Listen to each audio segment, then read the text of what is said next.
Do you want to find out how to charge your Jackery Explorer 300 Plus inside a vehicle or RV? Find out now on Let's Talk Tech Today.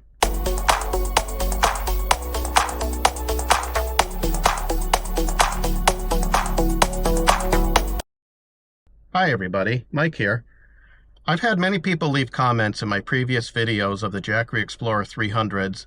Many want to know, how does one recharge a Jackery Explorer 300 Plus in a vehicle or an RV, since the product does not come with anything to charge it in a vehicle? I have two solutions, and I'm going to share those with you. One is, if you already have an existing Jackery Explorer 300 that has the 8mm to cigarette plug adapter, you can use the adapter that is included with the Explorer 300 Plus by just putting your 8mm plug into this. All you'll do is take the adapter with the 8mm plugged into that and make sure you plug it into the in-out port of the Jackery Explorer 300 and plug the cigarette plug into your car accessory port.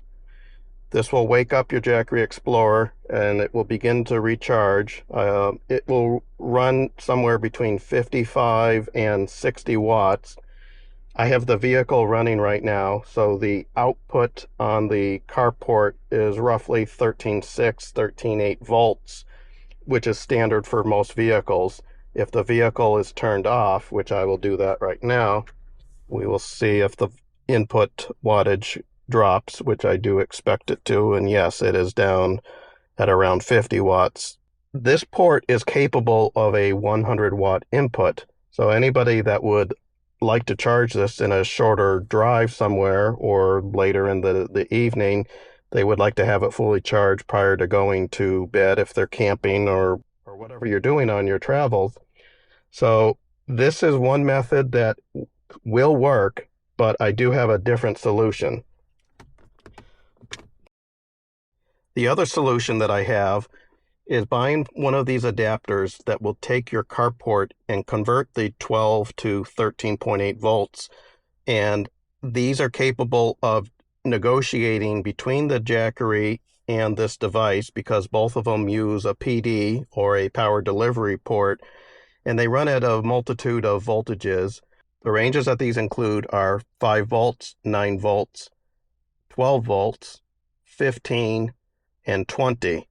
And what will happen is, when we first plug this in to the carport adapter, you want to make sure you plug it into the one that's marked for 100 watts. This cable comes with it. And when you plug it into the device here, what you will see, this is going to wake the Jackery up again.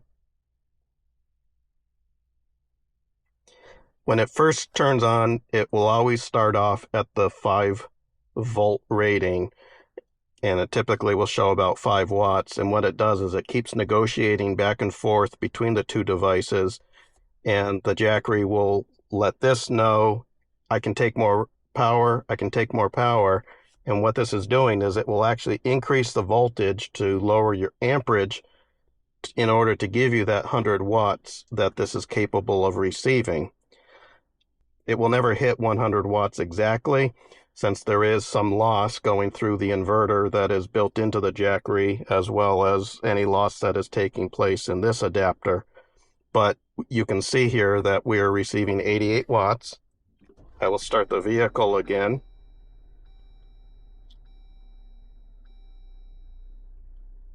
And that did interrupt it, so it is going to have to renegotiate as it goes through.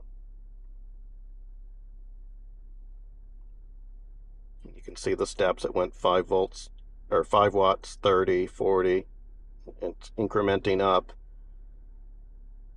And as you can see with this device, regardless of what your input voltage is, it's always going to do the conversion within here so that it can send the maximum that this device can call for. So this one isn't as critical if the vehicle is turned on or off, that you should always get roughly that 86 to 88 watts, which is excellent for charging. One disadvantage to these devices is these do get very hot. I've measured the temperature of this while I did some testing inside my home at roughly 75 degrees in my house, but this device will go up to roughly 135 degrees. And there are thermal limits built into this, and what happens is when you start hitting those thermal limit thresholds, which this did do that to me in the house, is once that thermal limit is reached, when it comes back on about 5 seconds later, it will renegotiate with the Jackery, and it will actually step it back one notch from the 20 volts. So it is automatically going to revert to the 15 volts, or it may keep it at the 20 volts. And what it will do is instead of using 5 amps, it will actually step it back to 4 amps and making it an 80 watt output. And then this will continue to charge with no issues. And I did experience that in the house. So 80 watts, or you'll be about 75 watts on this due to that limitation. So you will be able to continue to drive down the road, recharging at 80 watts. This battery in here, I believe, was 288 watt hours, which would leave you about 4 to 5 hours to recharge it from completely empty using this, and assuming that you're at that 75 to 80 watt range. So don't expect to be recharging this as quickly as plugging it in with an AC adapter, but it does give you the ability to recharge this while you're driving down the road. I do wish some of these would actually have some built-in fans into these to help to keep them a little bit cooler so that they would stop hitting that thermal limit. But what I am also curious is, what about the built-in wiring in different vehicles? That not all vehicles are built the same. Most cars will only have a 10 amp fuse in the circuit, and I've seen some vehicles that'll have 15 or 20. This my Jeep here actually has a 20 amp fuse for this, but I really don't like the idea of pushing the limits too much. I think I'm safe at this. What I do like about this is this one will step back and allow the recharging to continue. This port also does allow you to do a USB-A using quick charge, which you wouldn't want to use for this Jackery, but you could use it for your cell phone. And there's also another USB-C port that is power delivery, and you could also use that for recharging your phone at a faster rate than using a traditional adapter that you may have in your car. So this one at least gives you a lot of flexibility to not only recharge your Jackery, but you can also recharge your phone at the same time. And it does allow you to use both of these. But I'm just going to show you, if I do plug this into the 20 watt port, we aren't going to get a full 20 watts going into this device, just because of the way that it will go back and forth and negotiate here. I believe the max that this is really only going to provide is, we're looking at about 6 watts on an input. It's probably realistically taking 10 in, but because of the conversion going through the inverter on this, it's indicating it as 6 watts. So that really is not a good method to use. I did test a couple of these adapters as well, just for my own purposes, to make sure that I am giving a proper recommendation to my viewers. One thing that I did not like, obviously, was the heat produced by this one, and I will have this linked in the description. This is the one that I do recommend, but this one has a plastic body. It's all one piece that's constructed on that. This one did not indicate whether it used gallium nitrate for the internals of this instead of silicone, so I'm going to assume that it was not. So I did purchase a different one. This is from a company called Lyson, and this one is a metal body construction, which I thought was going to help with heat dissipation on this. And to my surprise, in using this device, that is not true. That I believe what is happening is the metal body construction of this is actually holding on to more of the heat, and compared to the plastic design of the other one.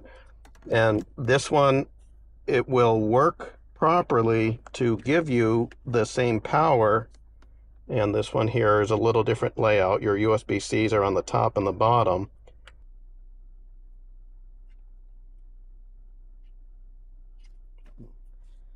This one is providing the same input that the other device was allowing, where this is maxing out, showing between 86 and 88 watts.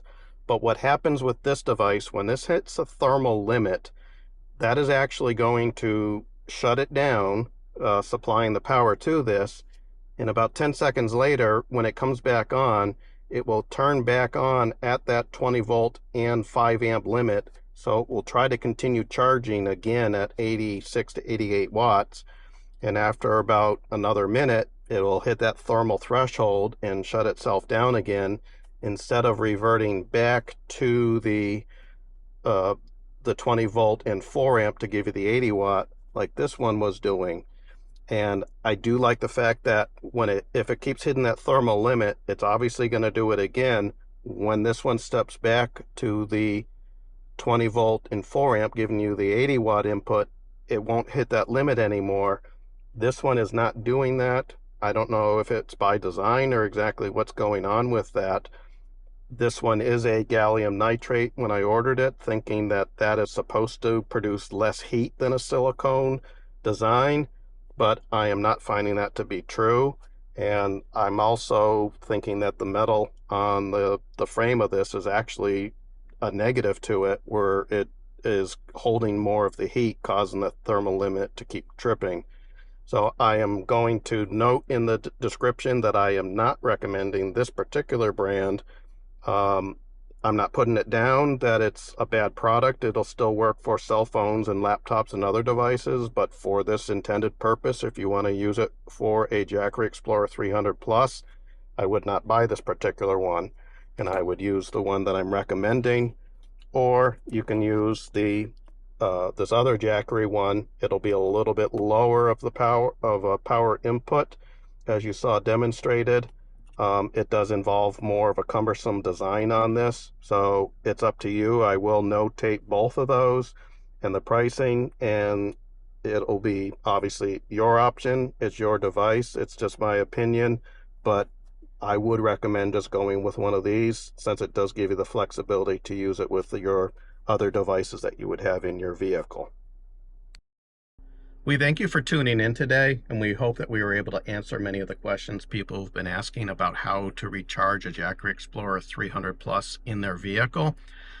As I showed you two solutions that I have for this, either of them are acceptable, and it just comes down to whatever your preference is going to be.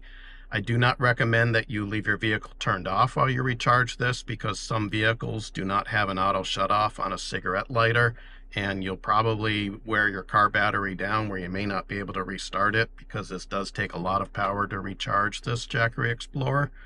But while you're driving, I would also advise just keep your eye on things, just to make sure that the plugs don't get moved out of position, or that the adapter in the cigarette plug is overheating.